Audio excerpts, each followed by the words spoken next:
हरे कृष्णा। सावन का महीना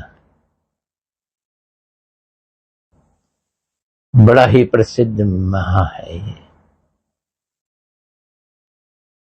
जेठ की गर्मी, जेठ आषाढ़ की गर्मी और फिर गड़गड़ाते हुए बादल गर्मी को शांत करने के साथ साथ तन मन को भी शांत करते हैं। सावन की फुहार तो अत्यंत प्रसिद्ध है ही।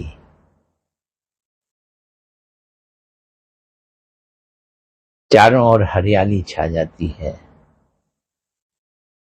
और चारों ओर प्रसन्नता और आनंद का वातावरण बन जाता है।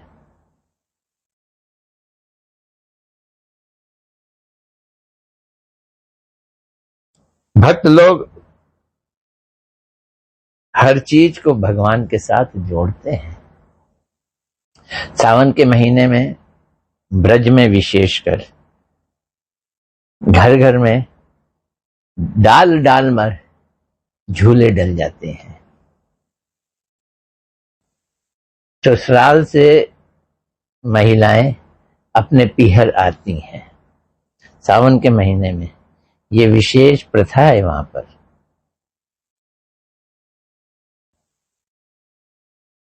और ऐसे ही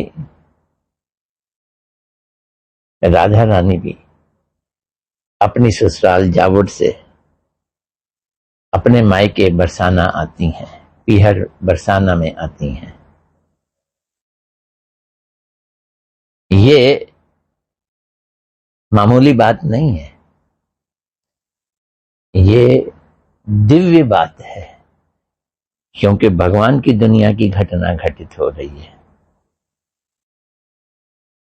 इसमें क्या खूबी है, इसमें क्या आनंद छुपा है,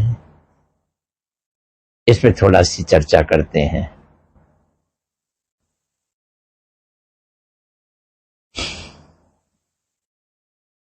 आओ जरा नीचे से प्रारंभ करते हैं। सुख, प्रसन्नता, आनंद, ये प्रत्येक जीव का उद्देश्य होता है। इसके लिए वो बड़े बड़े प्रयत्न करता है, प्रयास करता है, तरह तरह की चेष्टाएं करता है, कर्म करता है अपने सुख के लिए और इंद्रियों के द्वारा भोग के लिए।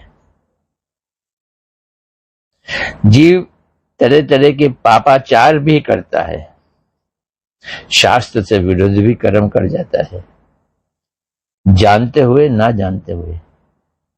ऐसे कर्मों को विकर्म भी कहा जाता है।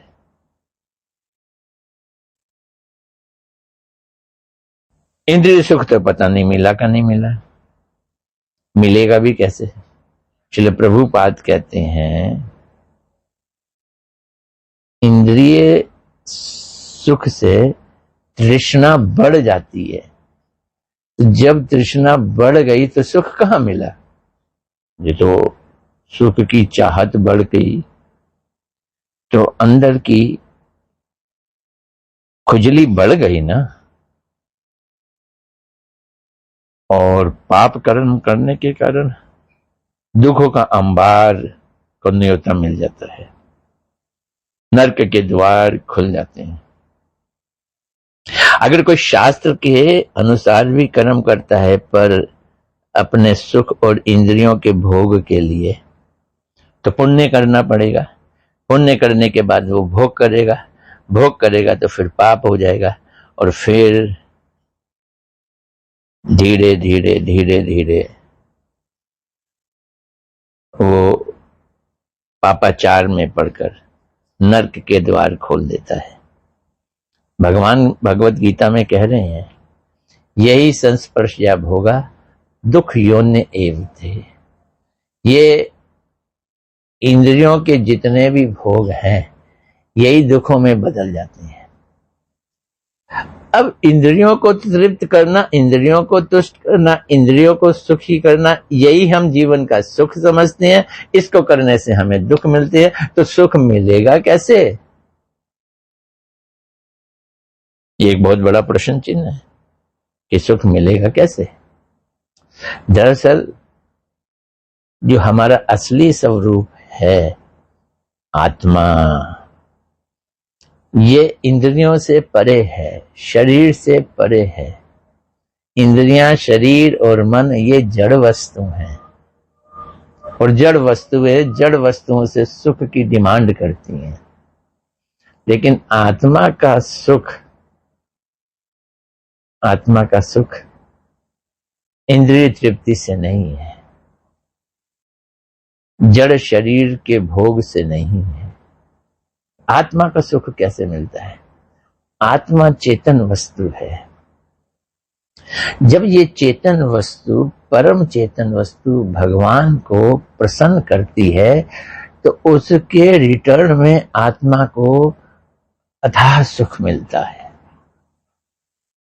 तो अगर हमें सुखी होना है तो कुछ नहीं करना, भगवान को प्रसन्न करना है।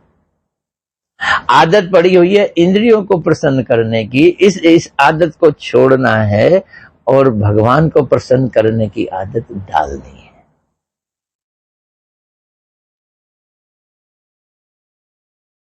भगवान हमारे अंशी हैं, हम उनके अंश हैं, इसलिए हम उनकी सेवा करके, हम उनको आनंद प्रदान करके, हम उनको सुखी करके आनंदित होते हैं। यही आनंद का एकमात्र उपाय है, और ये वाला आनंद स्थायी है, ये वाला आनंद चिरकाल तक रहता है। ये क्षुद्र नहीं है, ये आनंद अपार है, असीम है। बात समझने तक की है, फिर धीरे धीरे आदमी उसके ऊपर चलता है।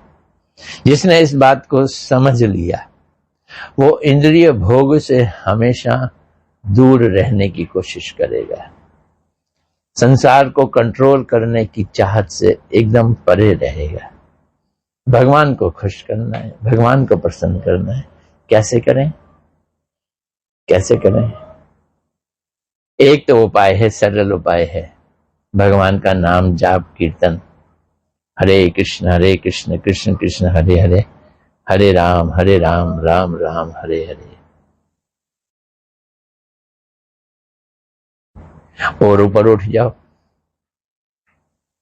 भगवान के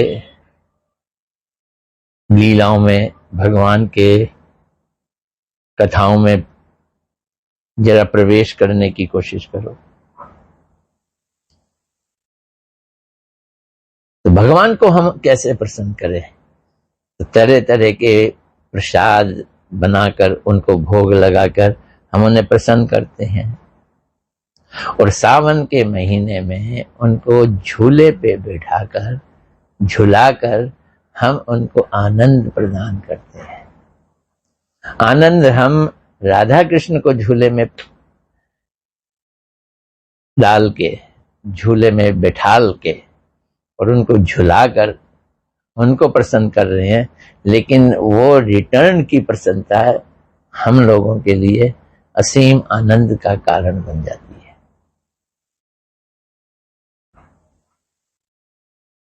जीव अपने को भगवान के साथ रिलेट करता है।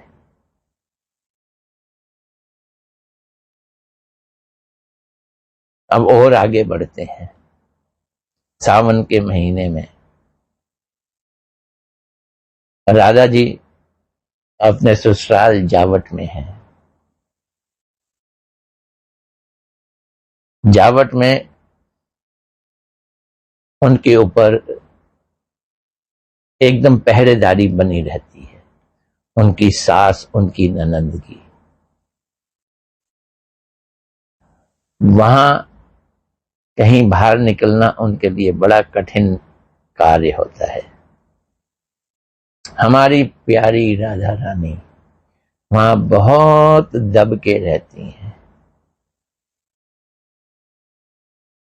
ये भी योग माया का कार्य है, क्योंकि जावट में अपने ससुराल में सास ननद से छुपते छपाते बचते बचाते कृष्ण से मिलने का जो आनंद है वो अपरंपार है। दादाजी जावट में कृष्ण से मिलने के लिए तरह तरह के विधि विधान, तरह तरह की युक्तियां सोचती हैं, और फिर जब छुप के कृष्ण से मिलती हैं तो बड़ा आनंद आता है। लेकिन लड़की तो हमेशा अपने मायके में आनंद लेती है, वहां उसके ऊपर कोई रोक टोक नहीं होती। दादाजी भी मायके में जाने की चाहत करती हैं, इच्छा करती हैं। तो ये सावन का महीना जिसमें लड़कियां ब्रज में अपने घर से मायके जाती हैं, ये दिव्य जगत में, अप्रकट धाम में, गोलोक वृंदावन में ये प्रथा है कि लड़कियां मायके से ससुराल से मायके में जाती हैं। और वही प्रथा इस धरातल पे जो ब्रज है उसमें भी देखी जाती है, और घर घर में झूले पड़ जाते हैं। महिलाएं मल्हार गाती हैं, सावन आयो, झूला झूलती हैं। फुहार में झूला झूलने का आनंद ही और है। ऐसे ही राधा रानी वो भी मायके जाती हैं। जाएं कैसे? कोई लिवाने तो आए, कोई लेने के लिए तो आए। गुरु महाराज जी इसका बड़ा ही मार्मिक वर्णन करते हैं।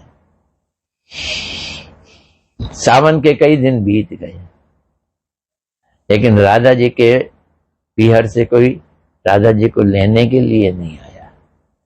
राधा जी छत पे बैठकर, गली के किनारे बैठकर रोती हैं, इंतजार करती हैं शायद भैया आ जाए। भैया तो आया नहीं, लेकिन बरसाने से कोई जान पहचान का व्यक्ति दिखाई दे दिया। उसी के आगे रोने लगती हैं कि मेरे पिताजी को बोलो कि क्या वो मुझे भूल गए हैं, मुझे ब्याह के वो छोड़ दिया उन्होंने, उन्हें मेरी याद नहीं आती है, मुझे लिवाने ही नहीं आए। वो आदमी जाके बरसाने में वृषभानु महाराज जी को ये संदेश देता है।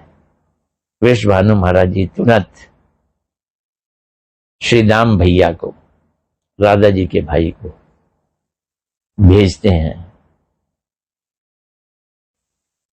गुरुदेव बताते हैं कैसे जाते हैं वो, बैलगाड़ी ले जाते हैं।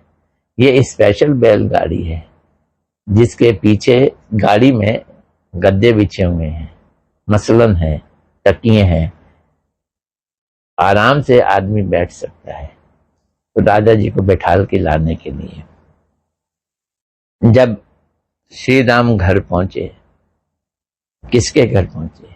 राधा जी के घर। कौन से घर? ससुराली घर जावट में। तो राधा जी फुपक फुपक के रोती हैं, तुम लोग मुझे भूल गए।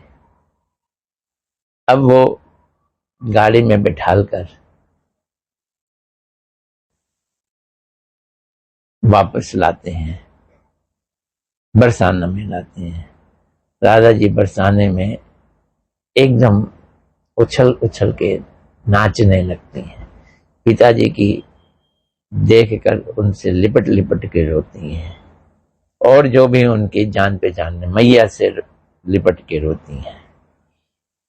आ गई लाली, आ गई। कहाँ आ गई? पीहर में आ गई। ये खबर पहुंच गई। कहाँ पहुंच गई? नंदगांव में पहुंच गई कि लाली पीहर में आ गई, और उन्होंने ऊपर झूला डाल रखा है।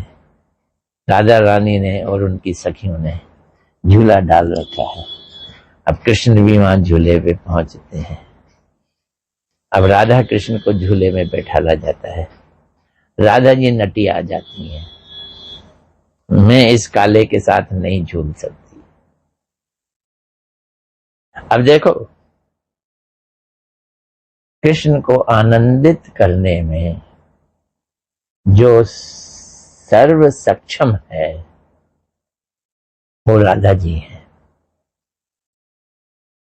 राधा जी कृष्ण को चरम आनंद प्रदान करती हैं, उनकी तुलना में कोई नहीं है। इसलिए भक्त लोग भी राधा जी का आश्रय लेते हैं। कृष्ण को आनंदित करना है तो राधा जी की सेवा करनी है, राधा जी के साथ लगना है, उनको कृष्ण से मिलाना है, तो कृष्ण आनंदित हो जाएंगे और उनके आनंद से सारा जगत आनंदित हो जाता है। राधे झूलन पधारो झुक आए बदरा, एक सहेली, राधा जी की सहेली राधा जी को कहती हैं, झूला डला हुआ है, कृष्ण आ गए हैं और तुम रूठी बैठी हो, छोड़ के चले जाएंगे, फिर चिल्लाओगी। ऐसो मान नहीं कीजे, हट छोड़ो री अली, ऐसा मान नहीं करो, हट अली, ए मेरी सखी, हट छोड़ो, तुम तो परम से आनी वृषभान की लली, वृषभान की लली बड़ी सियानी हो, क्या सियानी हो कि छोड़ के चले गए तो फिर हाथ मलती रह जाओगी। राधे झूलन पधारो झुक आए बदरा, तेरो रसिक प्रीतम मग जोर के खड़ो, तेरा रसिक प्रीतम कौन? ये उज्जवल नीलमणि, ये रसिक कृष्ण, रसिक शेखर रास्ता बाट जोड़ रहा है। कुछ लोग तो दूसरे ढंग से गाते हैं, तेरो रसिक प्रीतम हाथ जोड़ के खड़ो, हाथ जोड़ के खड़ा है, क्या करता है? राधे जहां पैर राखे श्याम नैना धरो, जहां भी राधा जी अपने चरण रखती हैं, पग रखती हैं, कृष्ण के नैन वहीं जाते हैं, राधा जी की चरणों की तरफ जाते हैं। मनाया, बड़े मुश्किल से मनाया, ये झूलन लीला है। कृष्ण राधा जी के पग देखने के लिए ही छटपटाते हैं, उनका स्पर्श पाने के लिए कृष्ण आतुर होते हैं। राधा जी तो बड़ी हठीली हैं, मान वाली हैं, कृष्ण उनको कैसे मनाए, उनका संग कैसे प्राप्त करें, अंग संग कैसे प्राप्त करें। झूले में बैठाना, झूले भी दो तरह की होती है, एक तो साथ साथ में बैठना होता है, एक आमने सामने बैठना है। झूले में राधा जी बैठ गई, अब कृष्ण ने झूला चलाना शुरू किया। बड़ी ऊंची ऊंची पींग चल रही है,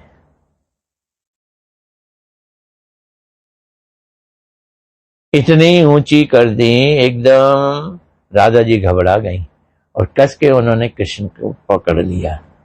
मैं गिरी और कृष्ण की हृदय की इच्छा पूरी हो गई। कृष्ण तो स्पर्श नहीं कर पाते, खुद राधा जी ने उन्हें कस के पकड़ लिया। इसलिए झूलन राधा कृष्ण के मिलन में कृष्ण को एक चरम आनंद प्रदान करता है, खुद राधा जी कृष्ण से लिपट जाती हैं। झूलन का ये आनंद, राधा कृष्ण का ये मिलन, ये सारे सखियों में फैल जाता है, उन्हें तृप्त कर देता है। तो जितने भी राधा कृष्ण के भक्त हैं, गौड़िया भक्त विशेषकर, वो इस लीला को जब तक साधक हैं तो इस लीला में विग्रहों को ले जाते हैं, राधा कृष्ण को झूला झुलाते हैं और तरह तरह के गीत गाते हैं, मल्हार गाते हैं। सारा सिद्धांत यही है, कृष्ण को आनंदित करना, राधा जी के अनुगत्य में, राधा जी की सेविका बनकर कृष्ण को आनंदित करना। कृष्ण आनंदित होंगे तो प्रत्येक जीव आनंदित होगा। तो इसलिए हम भक्तों का ये उद्देश्य है कि इंद्रिय तृप्ति, अपने भोग की इच्छा को त्याग कर कृष्ण के भोग को तृप्त करो, राधा जी को कृष्ण को मिलाओ, उनको झूले पे बैठाओ। झूला जो है उन्हें अतीव आनंद प्रदान करता है और उस झूलन को हम इस सावन में बड़े ही उत्साह के साथ मनाते हैं। कई लोग तो हरियाली तीज से ही झूलन शुरू कर देते हैं। हमारे मठ में विशेषकर एकादशी से झूलन शुरू होता है और पूर्णमासी तक रहता है। पूर्णमासी में बलराम जी का जन्मदिन है। तो सब बातों की एक बात, राधा कृष्ण को आनंदित करना ही झूलन यात्रा का उद्देश्य है। इसी में ही भक्तों का आनंद छुपा हुआ है और इसी तरह से हम ये झूलन मना रहे हैं। इसीलिए हम ये झूलन यात्रा मनाते हैं। हरे कृष्ण।